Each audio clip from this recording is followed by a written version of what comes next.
आज से हम श्री सद्गुरु चरितामृत का ग्रंथ का आरंभ करेंगे। पूर्व में प्रथम दिवस के अंतर्गत हमने श्री सद्गुरु चरितामृत ग्रंथ की क्यों रचना की गई, ऐसा पूज्य सद्गुरुदेव भगवान के वाक्यों के द्वारा हमने श्रवण किया था उस भाव का। और आज से हम श्री सद्गुरु चरितामृत ग्रंथ का जहाँ से आरंभ हो रहा है मंगलाचरण के पूर्वक, उस माध्यम से पूज्य श्री भक्त माली जी महाराज की यथासंभव जीवन चरित्र को क्रमशः पढ़ेंगे। पूर्व में कुछ दिन 1-2-4 दिन हमें समय प्राप्त नहीं हो पाया, इसलिए आज से पुनः आरंभ करते हैं। इस समय भी लगभग रात्रि का विलंब ही हो गया समय का, परंतु फिर भी यत्किंचित हम अपने स्वाध्याय का समय ही हमारा ये, तो यत्किंचित कुछ चर्चा करके अपनी वाणी को कृतार्थ करेंगे। मंगलाचरण से हम आरंभ कर रहे हैं। भक्त भक्ति भगवंत गुरु चतुर नाम बपु एक, इनके पग वंदन करे तो नाशहि विघ्न अनेक। वांछा कल्पतरुभ्यश्च कृपा सिंधुभ्य एव च, पतितानां पावनेभ्यो वैष्णवेभ्यो नमो नमः। प्रह्लाद नारद पराशर पुंडरीक, व्यासाम्बरीश शुक शौनक भीष्म दाल्भ्यान्, रुकमांगदार्जुन वशिष्ठ विभीषणादिं, पुण्यानिमान् परम भागवतान् नमामि। वंदहु श्री गुरुपद कमल आश्रित प्राण आधार, भक्ति ज्ञान वैराग्य प्रद भव निस्तारणहार। सर्वप्रथम पूर्व पीठिका। हमारी भारत भूमि का यह गौरव है कि यहाँ समय समय पर अनेक आध्यात्मिक विभूतियाँ जन्म ग्रहण करती रहती हैं। इन विभूतियों के कारण ही हमारा देश पुरातन काल से विश्व गुरु के पद पर आसीन है। हमारी वैदिक संस्कृति विश्व की सर्वाधिक प्राचीन संस्कृति है। इसका दृष्टिकोण परिपूर्ण रूपेण परमार्थिक है। मोक्ष प्राप्ति ही इसका लक्ष्य है, जबकि पृथ्वी पर समय समय पर उदय अस्त हुई अन्य संस्कृतियों में न्यूनाधिक रूप से ऐहिक भोग विलास ही लक्ष्य रहा है। माने अन्य परंपराओं में यही भाव रहा है कि सांसारिक सुखों की कैसे प्राप्ति की जाए, पर हमारी वैदिक सनातन धर्म की परंपरा में ये भाव रखा गया किस प्रकार इस देह से विलग होकर हम भगवान के दिव्य परात्पर धाम की प्राप्ति कर सके, मोक्ष पद की प्राप्ति कर सके। ये इसका पूर्ण उद्देश्य है। भारतवर्ष में जन्म लेने वाले महापुरुषों ने अपने पवित्र आचरण, अपने उपदेशों से, अपने साहित्य से सदैव इस आध्यात्मिक संस्कृति की रक्षा और इसका पोषण किया है। इन महापुरुषों को श्रेणी निर्धारित करना यद्यपि अत्यंत कठिन है, तथापि समझने के लिए स्थूल रूप से 3 श्रेणियां इन महापुरुषों की हैं, जिन्होंने प्रकट होकर सब जीव जगत का कल्याण किया। कौन सी 3 श्रेणियां? प्रथम श्रेणी में वह महापुरुष हैं जो प्रत्यक्ष या अप्रत्यक्ष रूप से श्री भगवान के ही अवतार विशेष हैं। वे कोई मनुष्य नहीं है, मनुष्याकार में स्वयं भगवान है। ऐसे महापुरुष प्रथम श्रेणी में है। श्री भगवान ही इनके रूप में प्रकट होकर सत्य सनातन धर्म की रक्षा करते। और दूसरी श्रेणी है महापुरुषों की जो पृथ्वी पर जन्म लेने का अपना कोई उद्देश्य या स्वार्थ नहीं होता उनका, वे तो स्वयं भगवत प्राप्त है, उनको भगवान मिले हुए हैं पूर्व से, परंतु पूर्ण काम भगवान की आज्ञा से ही वे संसार को भक्ति दान देने के लिए, ज्ञान दान देने के लिए, वैराग्य का दान देने के लिए, ठाकुर जी के चरणों में उन सबको लगाने के लिए वे अवतरित होते हैं। उनको कहते हैं कारक पुरुष। एक तो जो प्रत्यक्ष भगवान का स्वरूप होते हैं वे अवतारी पुरुष, एक होते हैं कारक पुरुष जो भगवान की आज्ञा से आते हैं। और तीसरी श्रेणी में वह महापुरुष होते हैं जो परमार्थिक साधन के उच्चतर कक्षा में पहुंच गए हैं। मतलब वह सर्वोच्च कक्षा के महापुरुष हैं, बहुत बड़े सिद्ध, बहुत बड़े योगी होंगे पूर्व जन्म में, पर उनका कुछ अवशिष्ट कार्य, पूर्व जन्म में वो कार्य पूर्ण नहीं हुआ, उसका कुछ अवशिष्ट कार्य को पूर्ण करने के लिए इस धराधाम पर जन्म ग्रहण करते हैं। ऐसे महापुरुष भगवान की कृपा से अल्प समय में अपने अवशिष्ट कार्यों को पूर्ण करके कारक महापुरुषों की भांति धर्म रक्षण के कार्यों में लग जाते हैं। एक जो स्वयं भगवान होते हैं, दूसरे जो भगवान के द्वारा भेजे हुए होते हैं, और तीसरे जिनका कोई पूर्व का साधन रह जाता है, वे पुनः जन्म लेते अल्पकाल में उसको पूर्ण करके, और उसके बाद फिर धर्म रक्षा के पथ पर, भक्ति विस्तरण के पथ पर लगे रहते हैं। इन्हीं को श्रीमद् भगवद गीता में योग भ्रष्ट कहा, जो तीसरा हमने बताया यहाँ पे। आध्यात्मिक विभूतियों की इन 3 श्रेणियों का विभाजन होते हुए वस्तुतः ये सब महापुरुष स्वयं भगवत स्वरूप ही हैं। श्री भगवान अपने तेज के किसी अंश से इनके रूप में प्रकट होकर धर्म रक्षण की अपनी प्रतिज्ञा को पूर्ण करते हैं। भगवान ने कहा ना, यदा यदा हि धर्मस्यम ग्लानिर्भवति भारता अभ्युत्थानाम धर्मस्य तदात्मानं सृजाम्यहम्।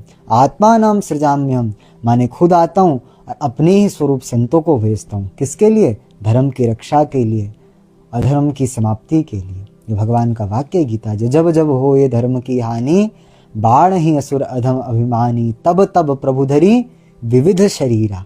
भगवान विविध विविध स्वरूप धारण करके धर्म का हित करते हैं। तब विविध माने, अब भगवान आते तो विविध शब्द क्यों लगता, पर कभी भगवान आते हैं, कभी अपने ही स्वरूप संत जनों को भेजते हैं। प्रायः इन सब संत महापुरुषों की अवतरण भूमि भारतवर्ष ही रहा है। यह आपने कम ही सुना होगा, अमेरिका में कोई संत प्रकट हुए, ऑस्ट्रेलिया में प्रकट हुए, कनाडा में प्रकट हुए हो, या दुबई में प्रकट हुए, या अंटार्कटिका में कहीं अलग अलग जगह प्रकट हुए हो। ये सब नहीं होता। संत महापुरुष प्रायः इस भारत भूमि पर जन्म लेते हैं। धर्म प्राण भारतवर्ष चिरकाल से भगवान की लीला भूमि रहा है, ऋषि महात्माओं की भूमि रहा है। बड़े बड़े शूरवीर, परोपकारी, सदाचारी महापुरुषों की कर्म भूमि ये भारतवर्ष रहा है। समग्र भारतवर्ष एक महान तीर्थ है। कोई प्रांत, कोई नगर, कोई ग्राम, कोई कुल ऐसा नहीं है जहाँ कभी न कभी कोई संत महापुरुष प्रकट ना हुए हों। अपने आविर्भाव से वैदिक धर्म तथा संस्कृति के उदात्त मूल्यों की रक्षा करने वाले तथा मानव मात्र को उसे श्रेय मार्ग का दिग्दर्शन कराने वाले, सर्वोपरि हित करने वाले जो महापुरुष हैं, वे चिर पुरातन गौरव में गरिमामय परंपरा की उज्जवल कड़ी में ही हमारे सदगुरुदेव, हमारे तो दादा गुरुदेव अनंत श्री विभूषण श्री भक्तमाली श्री गणेश दास जी महाराज हैं। ऐसी महापुरुषों की परंपरा में एक पूज्य हमारे महाराज जी हैं। क्या वंश परंपरा है महाराज जी की? ये तो बताया जन्म लेते हैं भारत में, पर कहाँ जन्म लिया अब हमारे भक्तमाली जी महाराज ने? उन्हीं में से एक हमारे भक्तमाली जी हैं। तो उन्होंने कहाँ जन्म लिया? तो श्री महाराज जी के जो पूर्वज थे, वह महाराज जी के परदादा जी का नाम था पंडित श्री देवी दीन त्रिपाठी जी, जो उत्तर प्रदेश के बाराबंकी जिले के नाम गड़िया के निवासी थे। वे सदाचार संपन्न कान्यकुब्ज ब्राह्मण थे। उनका पैतृक गोत्र तिवारी कश्यप था। आप ब्राह्मणोचित समस्त सदाचारों से संपन्न निष्ठावान महापुरुष थे। अब श्री देवदीन त्रिपाठी जी, जो भक्तमाली जी महाराज के पूज्य श्री परदादा जी हुए, उनके अब महाराज जी के दादाजी कौन हुए? तो त्रिपाठी जी जो थे, उनके पुत्र का नाम था श्री मुन्ना लाल त्रिपाठी जी, जो महाराज जी के दादाजी हुए। श्री मुन्ना लाल त्रिपाठी जी अपने कुल में बड़ी आचार विचार गरिमा के अनुपम स्वरूप थे। समस्त विप्रोचित जो धर्म कर्म आदि थे वह आपके भीतर प्रतिष्ठित था। बहुत तेजस्वी महापुरुष आप थे। यहाँ तक लिखा है श्री मुन्ना लाल जी तो कान्यकुब्ज विप्र कुल के गौरव थे। ऐसे महापुरुष थे, पूरे कुल को धन्य करने वाले, ऐसा इनका स्वरूप था। उनका ऋषिकल्प जीवन था। इस युग में अभी प्रकट भय लगभग 1800 कुछ में वे प्रकट भय होंगे, जहाँ तक हमें एक लगाया जा सकता है एक अंदाज। तो 1800 कुछ में वे प्रकट भय, पर एकदम ऋषि जैसा जीवन, जैसे पुराने ऋषियों का जीवन होता, ऐसा जीवन श्री मुन्ना लाल त्रिपाठी जी का था। तपस्वाध्याय निरत रहते, गृहस्थाश्रम में रहते हुए भी एक विरक्त त्यागी के समान अधिकांश समय धर्म साधन में ही आप व्यतीत किया करते। और जो भगवान वेद की आज्ञा है अहरह संध्या मुपासित, माने विधिपूर्वक समय से त्रिकाल संध्या करनी चाहिए, उसके आप तो मूर्तिमंत स्वरूप थे। सदा संध्या करनी चाहिए। कभी तो ब्रह्मवेला से रात्रि पर्यंत, ऐसी निष्ठा संध्या में ब्रह्मवेला से रात्रि पर्यंत नदी में कटी पर्यंत जल में खड़े होकर, कमर तक जल में खड़े होकर ब्रह्म गायत्री का जप किया करते। सूर्योदय से रात्रि काल तक गायत्री ब्रह्म गायत्री का जप किया करते, ऐसे महापुरुष थे। ऐसे समय में आपकी त्रिकाल संध्या जप में ही व्यतीत हो जाता, सुबह से रात तक संध्या में लगे रहते, खूब ऋषि कल्प जीवन था। इन्हीं श्री मुन्नालाल त्रिपाठी जी के पवित्र वंश में आपके पौत्र के रूप में हमारे श्री भक्तमाली जी महाराज का प्रादुर्भाव हुआ। इनके पौत्र थे भक्तमाली जी महाराज।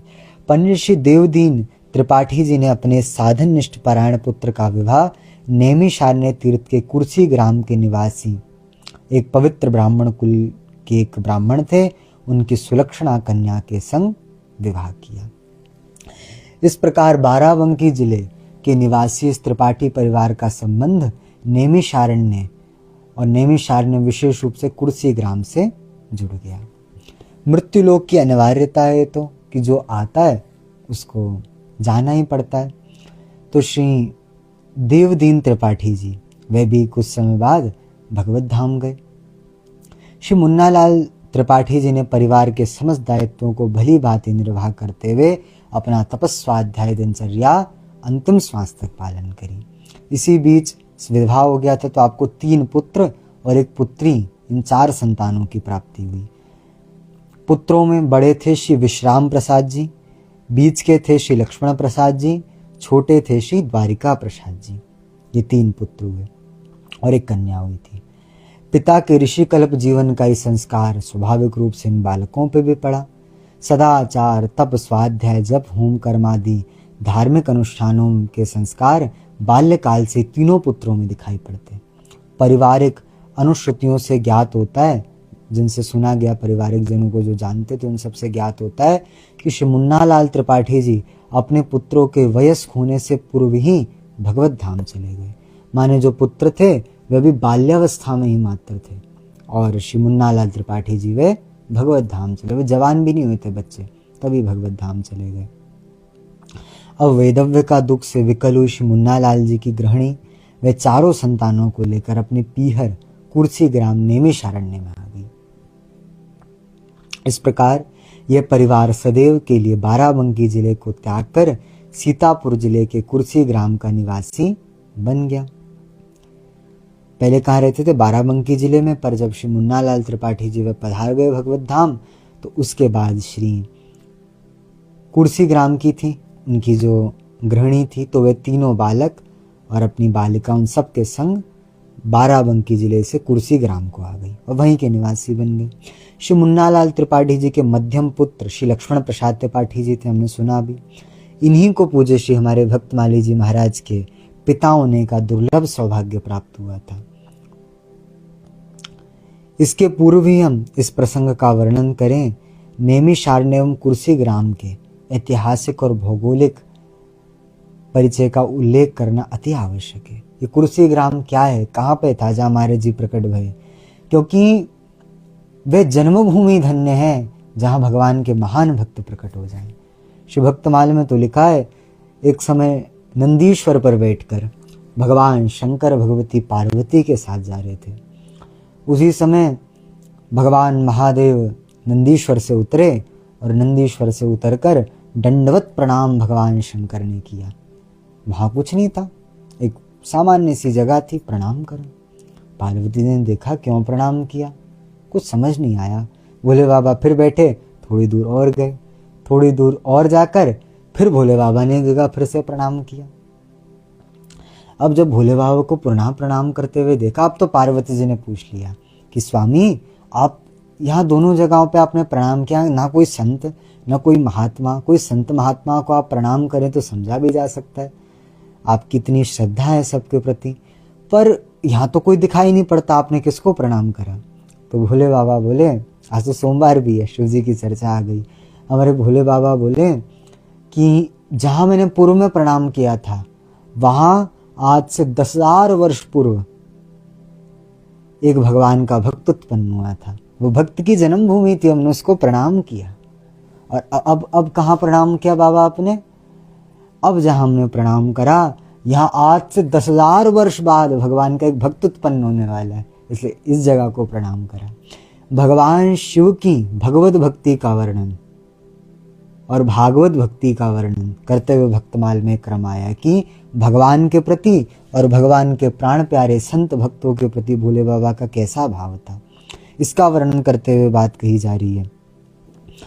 तो जहाँ भक्त प्रकट हुए वे स्थान प्रणम्य शिवजी के द्वारा, और जहाँ भक्त प्रकट होगा 10,000 वर्ष बाद वो स्थान प्रणम्य है। इसलिए भक्त की जन्मभूमि तो भक्त की जन्मभूमि होती है। वह स्थान पवित्र हो जाता है, वह कुल पवित्र हो जाता है। हम आगे भी सुनेंगे इस बात को। समस्त भारतवर्ष हमने पूर्व में सुना एक महान तीर्थ है, परंतु श्री गंगा यमुना का जो मध्यवर्ती ब्रह्मवर्त क्षेत्र है वह अतिशय पुनीत माना जाता है शास्त्रों के अनुसार, और इसकी बहुत सुंदर भौगोलिक प्राचीनता और सांस्कृतिक आध्यात्मिक महत्ता भी है। महत्व है इस क्षेत्र का बहुत। इसकी प्रतिष्ठा स्वयं महामानव श्री मनु जी महाराज ने की है। पौराणिक काल में ही ब्रह्मावर्त क्षेत्र में निवास करने वाले ऋषि मुनि संत साधक का सदाचार समस्त भारतवर्ष के लिए परम प्रमाण रूप माना जाता था। महाभाष्यकार महर्षि पतंजलि के अनुसार गंगा यमुना के मध्यवर्ती, इधर गंगा इधर यमुना में, तो गंगा यमुना का जो मध्यवर्ती क्षेत्र है वह ब्राह्मण, अलौलुप, दुष्पतिग्रह त्यागी और पारंगत विद्वान और जगत पूज्य होते हैं। महर्षि पतंजलि ने कहा है, गंगा यमुना योर मध्य ये ब्राह्मणा ते कुंभिधान्या अलौलुपा अग्रीहमाण कारणाः काश्यद विद्यायः पारंगता पूज्याः। ये महर्षि पतंजलि का भी वाक्य है। महाभाष्यकार की इस पंक्ति से स्पष्ट होता है कि मनुष्य के व्यक्तित्व के निर्माण में अनेकानेक बातों के समान उसके जन्म एवं निवास के स्थल भी मुख्य रूप से भूमिका रहती है। यद्यपि यह सत्य है कि विलक्षण संस्कार संपन्न संत महापुरुष किसी भी जगह प्रकट हो जाए, वे उस जगह को ही शुद्ध कर देते हैं, उस जगह को ही पवित्र कर देते हैं। जिस प्रकार अपावन स्थल में उगा हुआ तुलसी का पौधा, उसकी महिमा कम होगी। अगर कहीं कूड़ा फेंका जा रहा हो वहीं पे तुलसी जी प्रकट हो जाएंगे, क्या उनको तुलसी जी नहीं माना जाएगा? तब भी वे तुलसी जी हैं। उसी प्रकार किसी भी जगह पर जन्म लिए हुए महापुरुषों की महिमा पर उसका कोई प्रभाव व्याप्त नहीं होता। तथापि यह सत्य है कि व्यक्तित्व के निर्माण में देश काल की शुद्धता, संस्कार, संग, आचार विचार का पवित्र निश्चय प्रभावी होता ही है।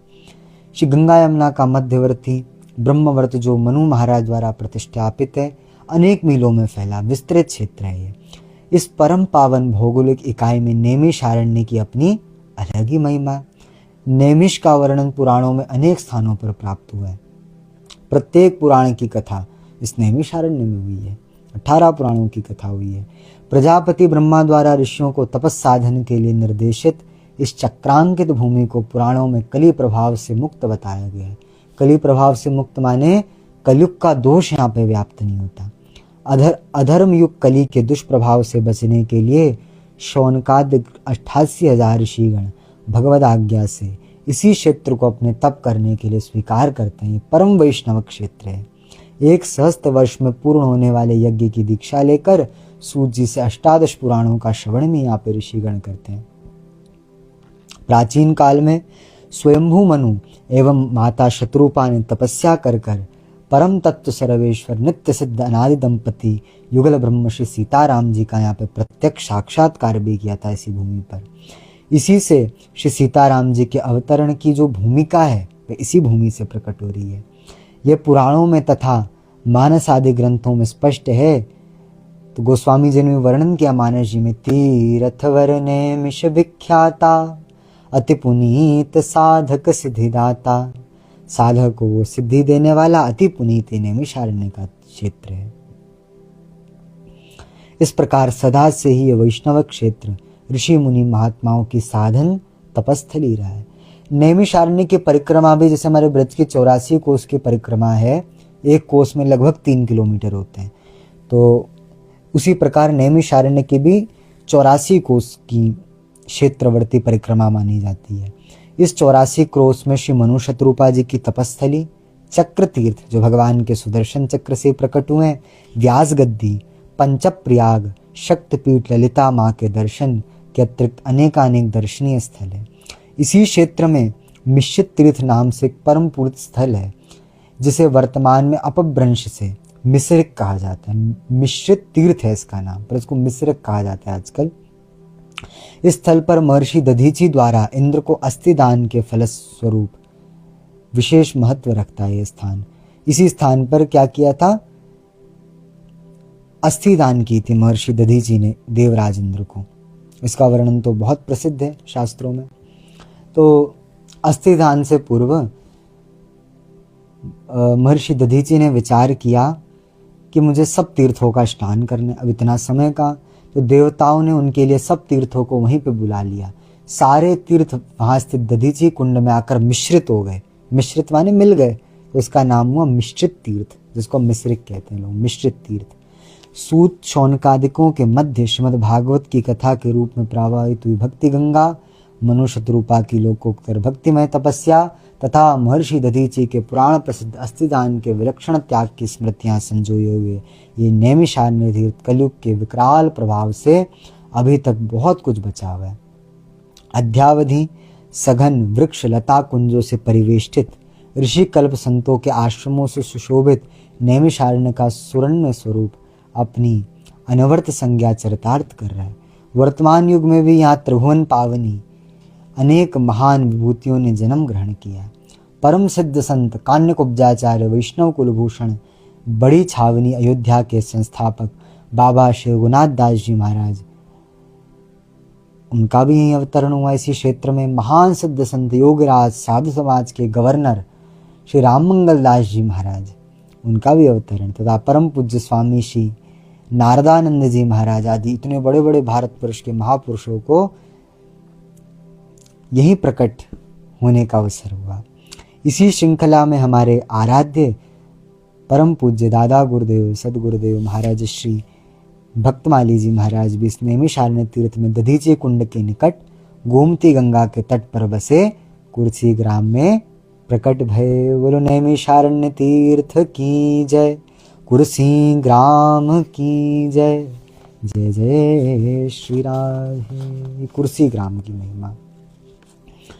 अब इस कुर्सी ग्राम में क्या है, संक्षेप में मैं आपको जल्दी से बताऊं, केवल क्षेत्र का ही हम स्मरण करके अभी विश्राम करेंगे। नैमिषारण्य की 84 कोस की परिक्रमा पथ से कुछ बाहर नैमिषारण्य से पूर्व 30 किलोमीटर की दूरी पर कुर्सी ग्राम स्थित है।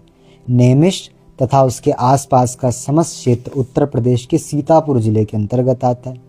कुर्सी ग्राम सीतापुर जिले की ओर से 40 किलोमीटर की दूरी पर है। ये गांव प्रशासनिक दृष्टि से सीतापुर जिले की सिधौली तहसील के अंतर्गत आता है। सिधौली कस्बे से मिश्रित तीर्थ की दूरी 37 किलोमीटर है। सिधौली से मिश्रित सड़क पर सिधौली से 7 किलोमीटर आगे कोनी घाट नामक बस्ती है। यहीं से कुर्सी धाम के लिए एक रोड जाती है। पूरा विवरण है कैसे जाता है। कोनी घाट से कुर्सी की दूरी 8 किलोमीटर है। इस प्रकार कुर्सी से सिधौली की दूरी कोनी घाट से होते 15 किलोमीटर की लगभग है। मिश्रिक से दूरी 38 किलोमीटर है। ये सभी सड़क मार्ग कुछ दशक पूर्व ही बने।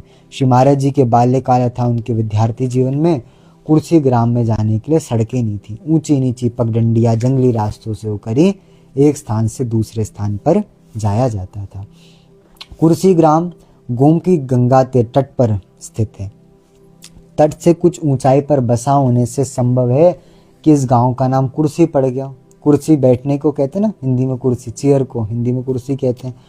तो जो तट है गोमती उससे कुछ ऊंचाई पर बसा है, तो कुर्सी पे कोई थोड़ी ऊंची होती है, कुर्सी ग्राम शायद इस कारण से भी पड़ सकता है नाम। प्राकृतिक भाषा में कुर्सी शब्द भूमि तल से ऊंचाई के लिए अपने रूढ़ी अर्थ में प्रयोग किया जाता है। ये गांव और संग में गांव दधीची ऋषि के पुत्र पिपलाद ऋषि की तपस्थली रहा है। ऐसा भी कहा जाता है कि लोगों ने बार बार जिज्ञासा करने पर को ऋषि, संस्कृत में को ऋषि माने कौन ऋषि थे वह, को ऋषि, तो महर्षि पिपलाद की तपस्थली दधीची के पुत्र की, तो को ऋषि पूछा सबने। तो को ऋषि से जिज्ञासा सूचक शब्द से ही विन्यास अपभ्रंश पूर्वक इसका नाम कुर्सी हो गया होगा। को ऋषि कहने से कुर्सी। कुर्सी गांव की भौगोलिक स्थिति को देखते हुए पहले वाला समाधान ही समीचीन प्रतीत होता है कि थोड़ा ऊंचा है यहाँ से, इसलिए इसका नाम कुर्सी रखा गया। 2 भाव है लगभग। इस गांव की जनसंख्या लगभग 3000 है। जनसंख्या का आंकड़ा श्री महाराज जी के आविर्भाव काल से अब तक लगभग 1 शताब्दी से 100 वर्षों से ऐसा ही कुछ बना हुआ है। स्पष्ट है कि ग्रामवासियों का शहर की ओर से पलायन इसका मुख्य कारण है। लोग जाते थे इसलिए जनसंख्या बढ़ी उतनी की उतनी है। कुर्सी ग्राम की 60% जनसंख्या कान्यकुब्ज ब्राह्मणों की है। अधिकतर यहाँ ब्राह्मण निवास किया करते थे। शेष 40 में अन्य सभी जातियां आती थी। गांव के मध्य में श्री राधा कृष्ण भगवान का मंदिर था। नैमिषारण्य की पावन भूमि, गोम की गंगा का पावन तट तथा ब्राह्मण एवं अन्य जातियों के सदाचारी लोगों के निवास होने से इस गांव में वैष्णवता का पवित्र वातावरण सदैव से ही विद्यमान रहा है। अब पिपरी बाबा है यहाँ गांव में, संक्षेप में उनका वर्णन है बस। कुर्सी ग्राम के दक्षिण में सिद्ध स्थल श्री पिपरी बाबा नाम से एक परम प्राचीन पीपल का वृक्ष है। यह स्थल गोमती नदी के तट पर ही है। गांव से पिपरी बाबा की दूरी लगभग 1 किलोमीटर है। पिपरी बाबा स्थल गांव में बहुत मान्यता है स्थल की। इस स्थल के दर्शन पूजन करने से श्रद्धालुओं की संपूर्ण अभिलाषाएं पूर्ण हो जाती है। अति प्राचीन काल में किसी तपस्वी संत से इस पीपल के नीचे तपस साधन किया था, इसलिए इसका नाम पिपरी बाबा कहते हैं।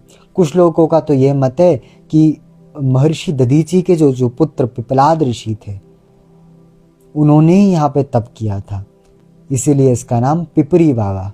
पिपलाद ऋषि ने तप किया तो पिपरी बाबा इसका नाम पड़ गया। और संग संग में पीपल का वृक्ष था, तो एक संत ने तपस्या की, इसलिए पिपरी बाबा। पीपल के वृक्ष के नीचे तपस्या की, पिपरी बाबा पीपल के कारण भी हो सकता है नाम। और दूसरा, महर्षि दधीची के पुत्र पिपलाद ऋषि ने यहाँ तप किया, लोग ये भी कहते हैं, तो इससे भी पिपरी बाबा नाम पड़ सकता है। ये निश्चित है। श्री महाराज जी ने भी बाल्यकाल में स्थल पर विधि पूर्वक गायत्री पुरुषरण किया था। आगे चलकर हम इसका वर्णन करेंगे। महाराज जी लिखते हैं, एक पुरुषरण गायत्री का 24 लाख गायत्री का जब महाराज जी ने इस वृक्ष के नीचे रहकर किया। ऐसा ही अद्भुत पिपरी बाबा वाला पीपल का वृक्ष था। अब महाराज जी के पिताजी और महाराज जी की माताजी, उनका भी कुछ वर्णन है। कौन थे पिताजी, कौन थी माताजी, उसका वर्णन हम कल के दिवस में सुनेंगे। आज इन्हीं भावों के संग आप सबको बारंबार प्रणाम और विश्राम करते हैं। युगल सरकार के चरणों में इस दिव्य भक्त पुष्प की, ब्रज भक्तमाली जी महाराज की चरित्र रूपी पुष्पांजलि अर्पित करते हैं। श्री सद्गुरुदेव भगवान की जय। श्री भक्तमाली जी महाराज की जय। लाडली लाल की जय। जय जय श्री राधे।